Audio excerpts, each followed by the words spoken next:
L'Odyssée de Christopher Nolan n'est pas un film parfait. Même si je l'ai vu en 70 mm, ça ne change rien.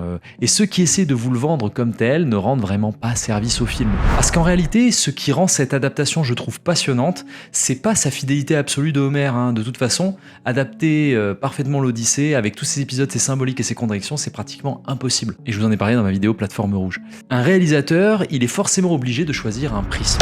Et celui de Nolan, c'est profondément celui de l'humain. Son film parle moins des monstres que des hommes traumatisés par la guerre, de ce que les sociétés s'infligent entre elles, et de ce qu'il reste de notre humanité lorsque les règles fondamentales qui nous permettent de vivre ensemble sont finalement bafouées. Ici, le voyage d'Ulysse devient donc avant tout une quête de reconstruction en quelque sorte.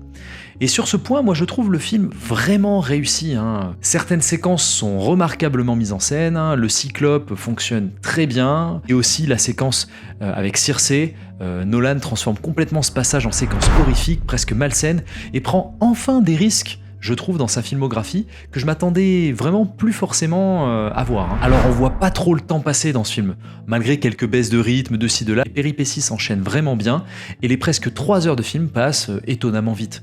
Surtout que ça faisait longtemps que j'avais pas trouvé un récit de Nolan aussi fluide et lisible. Là où Oppenheimer, j'avais trouvé quand même que malgré ses qualités, il partait dans beaucoup de directions et c'était très difficile à suivre. Pour pas grand chose, c'était très alambiqué. Là, je trouve que l'Odyssée est vraiment très clair dans sa narration, même s'il n'oublie pas les effets sur le temps et le montage alterné que Nolan adore. Visuellement, en plus, les effets pratiques se ressentent vraiment. J'ai eu la chance du coup de le voir en IMAX 70 mm, et c'est un spectacle assez exceptionnel. Et tout le casting fonctionne, Matt Damon, Tom Holland, Anna Thaoué, même les personnages les plus caricaturaux, je citerai notamment un peu Robert Pattinson, restent globalement cohérents avec les archétypes du récit original.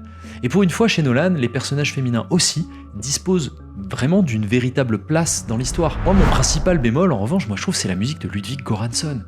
Elle accompagne correctement le film, mais elle manque de thèmes, de moments réellement mémorables pour une œuvre qui finalement cherche constamment à atteindre sa dimension épique. Je trouve que la musique contribue pas tant que ça. Et Nolan, en plus, il a tendance à continuer à mettre de la musique absolument partout, en laissant trop peu de place au silence, qui laisse du coup de la respiration à son récit et justement qui lui donnerait de l'ampleur.